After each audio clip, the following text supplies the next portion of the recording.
Hi friends, welcome back to my channel, Planet of the Pictures. ఇవాళ మనం మాట్లాడుకోబోయే cinema mass Maharaj Raviteja గారి కొత్త cinema. Title చెప్పకపోయినా మాస్ ఆడియన్స్ కి బీట్ తోనే అర్థమైపోతుంది. ముందుగా చెప్పాల్సింది ఒకటే, Ravitej is back with full energy. ఈ సినిమాలో ఆయన చాలా యంగ్ గా కనిపించాడు. ఫైట్స్, డాన్స్, డైలాగ్స్ అన్నింటిలోనూ తన మార్క్ ఎనర్జీని మిస్ అవ్వకుండా 100% ఇచ్చాడు. కానీ అతని కామెడీ టైమింగ్ గుర్తుందా?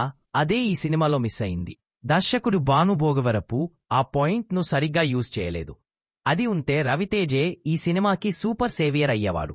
నవీన్ చంద్ర విలంగా సూపర్ గా కన్విన్స్ చేశాడు. Look, body language, dialogue delivery top notch. కానీ పాత్రకు డెప్త్ ఇవ్వలేకపోయారు. కొంచెం అరవింద సమేత బాలరెడ్డి వైబ్ వచ్చింది, అంత పవర్ లేదు. ఇంటర్వెల్ బ్లాక్ అయితే సాలిడ్. రైల్వే స్టేషన్లో వచ్చే యాక్షన్ సీన్, థియేటర్లో విజిల్స్ గ్యారంటీ. మాస్ ఆడియన్స్ కి పర్ఫెక్ట్ గా వర్క్ అవుతుంది. భీమ్ సంగీతం సినిమాకి మేజర్ ప్లస్ పాయింట్. తుమేరా lover super duper hit song. వీటికి థియేటర్లో డాన్స్ తప్పదు. బ్యాక్గ్రౌండ్ స్కోర్ కూడా కొన్ని సీన్లలో రైజ్ ఇచ్చింది. Production values top class. Nagavamsi ఖర్చు పెట్టిన ప్రతి రూపాయి స్క్రీన్ పై కనిపిస్తుంది.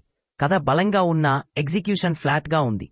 సీన్లు ఎలివేట్ కావాల్సిన చోట సాదాసీదాగా వెళ్లిపోయాయి. కామెడీ ఏకంగా ఫెయిల్.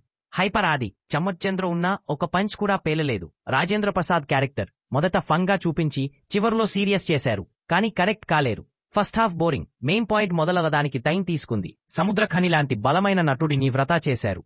హైలైట్స్ విషయానికి వస్తే, interval fight, pre climax villain ఇంట్లో scene, Raviteja mass entry, songs and beats. ఇక ఫైనల్ గా చెప్పాలంటే మాస్ మహారాజ్ రవితేజ ఎనర్జీ ఉన్నా స్క్రిప్ట్ లో ఎనర్జీ లేదు.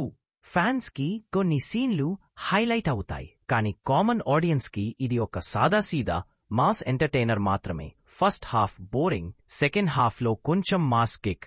మొత్తం మీద watch it once for Raviteja. జై మాస్ మహారాజ్. ఇదే నా రివ్యూ ఫ్రెండ్స్. మీకు సినిమా ఎలా అనిపించింది కామెంట్స్ లో చెప్పండి. లైక్ చేయండి, షేర్ చేయండి, మన ఛానల్ ను సబ్స్క్రైబ్ చేయండి. మళ్ళీ కలుద్దాం కొత్త రివ్యూతో.